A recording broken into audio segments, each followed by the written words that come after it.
Beautiful fall day. Hello, everybody. It's October, I don't know what the hell it is, 1st or 2nd, 2021. I got this little project going on here at home.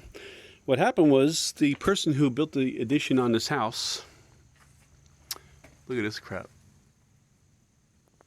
Look at the sill plate going over the cinder block about 1/4 inch. It's garbage work. Anyway, they have these steps going down to the basement. Mistake number one is there's no step up into the basement, so when this would get covered with a leaf or something, the water would seep under the doorway into the basement. Number two, as you can see, we have all this dirt, clay, soil, whatever the hell you want to call it, and a hill up here, and a lot of moisture, a lot of just, it's wet.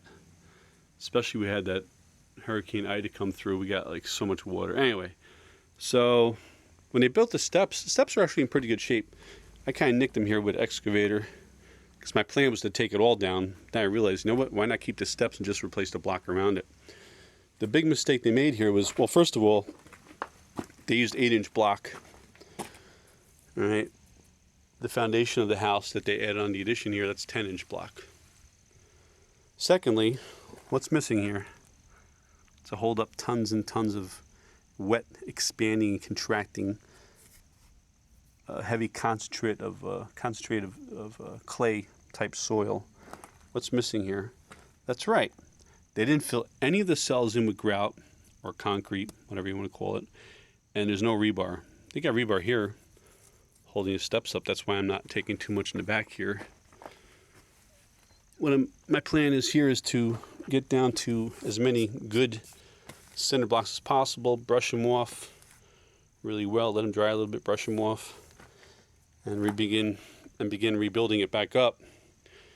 And of course I'm going to put rebar in pretty much, maybe here I'll just put one every other cell, but then as it gets higher here, it's about 5 feet. I'm going to put the rebar all the way down to the foundation. I'll drill the foundation is supposed to be 8 inches thick, but the way they did everything else with this addition, it's probably 7. But I'll find out. I'll drill down and see when I hit dirt and then measure it. And I'll embed the rebar into the footing, okay, and build up on top of that, and then fill that in with grout. Thing is, it's October 2nd or 1st. I don't know. I should have checked before I made this video, but it's no big deal. And I'm going to get this done ASAP before temperatures go below like 35 or 40. These blocks here were attached to the house, or should I say they came out from the home and wrapped around. This one here got twisted, so if you look inside, you see here they got twisted outward. So replace, cracked, possibly replace, crack right through the block here, probably replace. It's just ridiculous. Then over here, the blocks are slipping in about I don't know, a little under 1/4 inch. Separation there, separation there. This is all wet because we had about 5.5 inches of water in here during that storm. Lots of mud. So people said some comments in another video of mine, have I ever picked up a hammer? Yeah, I picked up a hammer, especially a sledgehammer, but I'm also using some rotary hammers. I'll probably do a demo video on those. This side here, again, coming down to clean blocks. They're in good shape. If they're not perfect, I could always just cover them up, put them in and touch up with some mortar or some concrete patch, because they're buried anyway, so it really doesn't matter. It's the ones that are higher up that'll be, that'll have an appearance as you come out and walk up the steps.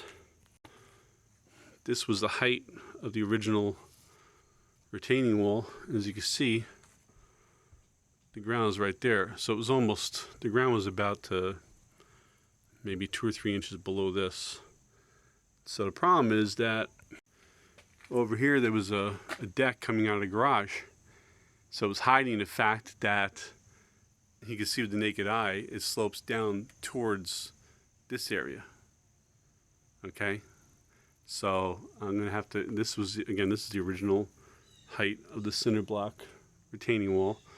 I'm gonna go probably another row up because they did it wrong. And then hopefully, well, I'll do some measurements with a laser level and stuff and make sure that it slopes down 2 or 3% or 2 or 3 degrees.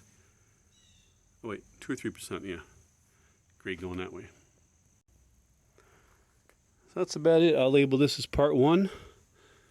The weather looks pretty good for the next couple of days, so that's good. It's not going to rain because this stuff here turns into mud.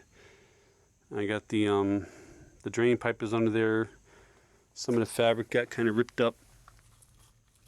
You can see the gravel in here in certain spots. The gravel is actually clean and wet. The paper, what do they call it? Geotex or whatever. It's funny how the rocks stick to it because the mud.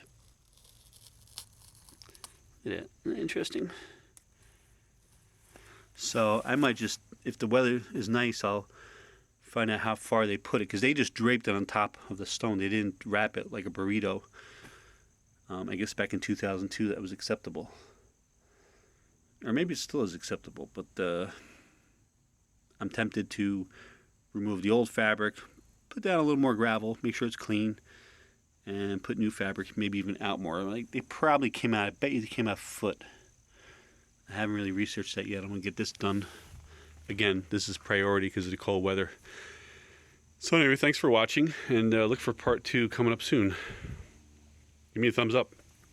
Subscribe. Thanks.